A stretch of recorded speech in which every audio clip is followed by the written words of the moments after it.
Hey guys, this is Miriam at High Life Auto. I am out doing a virtual test drive on a 2011 Ford Fiesta. If you've never been on a virtual test drive before with me, the way it works is I drive the vehicle on video and I tell you what I see, hear, think, smell, and feel to give you the best indication of being in the driver's seat without actually being in the driver's seat. I'm not a mechanic.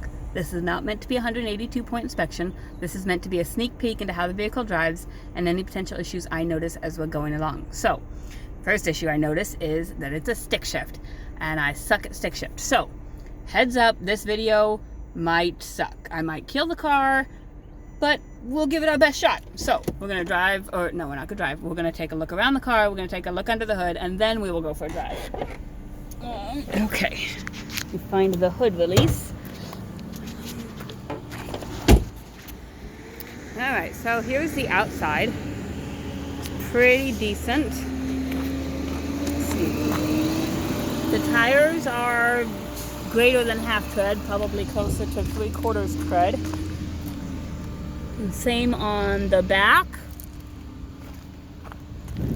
I think we picked this one up in, I want to say it was Minnesota, maybe it was Chicago, somewhere up there. But it doesn't look like there's really any rust at all. Let's see if I've got the doors unlocked. So it's a little bit dusty inside, but the seat does come down in the trunk. Put it back up. And here is the driver's side. It looks like we have a little bit of just a ding right there. And then we'll figure out how to pop this hood.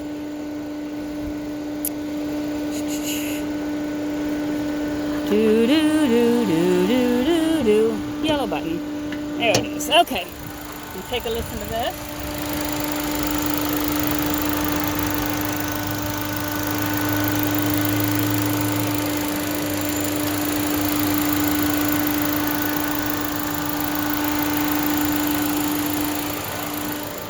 It's just a small little 4-cylinder, so it'll get good gas for you. And then on top of stick shift, it'll get you good gas as well. Looks like right here the driver's door handle to pull the door shut is gone. It is just manual windows, so the windows work. See, on the passenger side, that's what that should look like. But I was able to pull the door shut just with the that little piece down there. So other than that, it doesn't really look like there's any damage to the car. I'll pull up, get my seatbelt on. Pull up the dash right here. We've got 209,000 miles on there, but no check engine lights, no other lights, anything like that. Here's the front. It does have Sirius radio, which will come with a 3-month free trial when you buy it. It's just a Sirius thing. The AC is on and it works. It blows nice and cold. The radio, let's see if I can figure out how to make that work.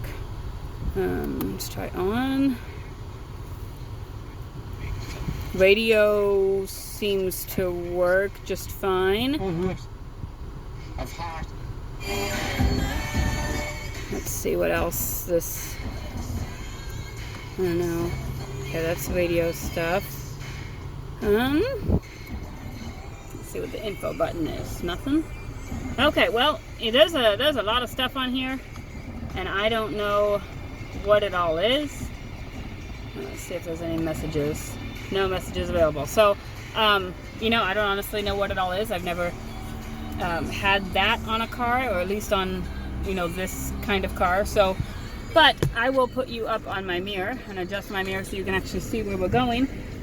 And I'm just going to hope that I don't kill it.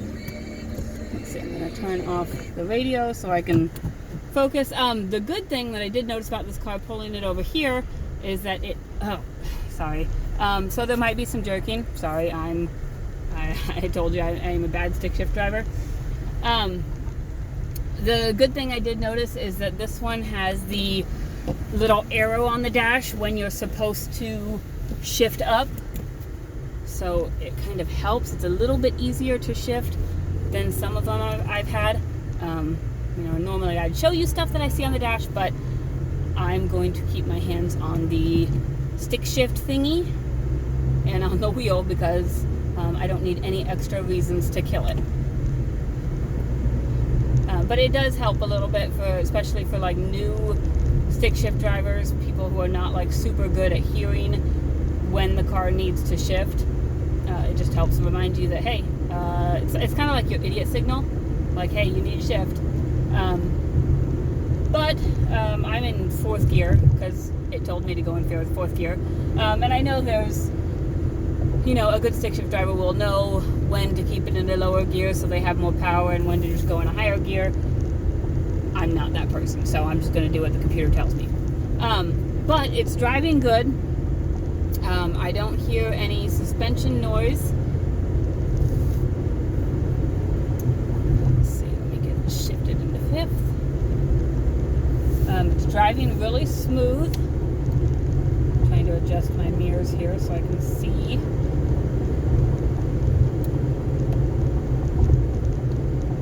Looks like maybe the passenger side mirror doesn't automatically adjust with the adjuster on the driver's side. But I'm up to 60 and it's driving well. This may have cruise and it may not. If it does, I do not know where the button is, and it may not too because it's a fairly base model car. So sometimes these little 4-cylinder stick shift cars, they are meant to get the highest fuel economy possible, and so they knock out some of the stuff that inhibits fuel economy. Sometimes cruise does that. So it may have cruise and it may not. You may come here and drive it and be like, yeah, it's right there, you dummy. But I'm not going to test it because I can't find it. So turn signals work. Windshield wipers work. And like I said, it's driving smoothly. It's shifted fine. There might be a little tire noise or road noise. I don't think it's wheel bearing noise. Maybe pull over real quick. It might even just be wind noise because it's kind of windy today. Just a little bit of noise over in the passenger side area. I don't exactly know what it is, but it's just something to listen for when you come test drive it. Let's check brakes here. Brakes are good brakes, but they do have a little bit of a vibration. However, I felt the vibration in the brake pedal, not in the wheel, so it's probably rotors. Just, like I said, I'm not a mechanic. I just kind of figured out a couple things as I've worked at the car lot. Haven't figured out how to drive a stick shift very well, but so it's got a little bit of vibration. I'll press on the brakes again and see if, and it's not super bad. I've certainly felt worse. It's just something that will need attention, probably within the first 30 to 60 days of owning it, just to make sure that you have good brakes whenever you need them. But other than that, I think it seems like everything is working in the car. No check engine lights. It does have higher miles for 2011.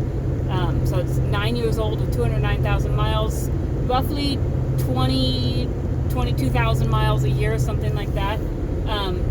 So typically what that means, granted I don't have any history, I don't know who owned this, typically what that means is there's a lot of commuting driving. And if I think we got this up in Chicago, like I said, and if we bought it in Chicago, you got to think there's a lot of commuting up there. Like my sister lives up in Geneva, and her husband commutes into the city every single day. So there's a lot of commuting that goes on.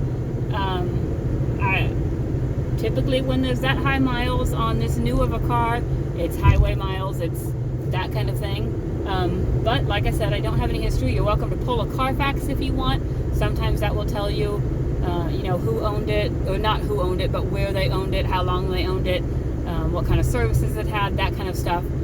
Sometimes it gives you a little insight. Sometimes there's really no insight. So it's kind of a crapshoot there. But everything seems to work. It seems to run and drive really well. If you have any questions, I'm sure I missed stuff because I'm human. That's what I do. But if you have any questions, shoot me a message. My phone number is 309-267-7200. Matt's phone number is 309-337-1049. And we can try and get answers for you as best we can. And we'll see you guys when you come in. Thanks, guys.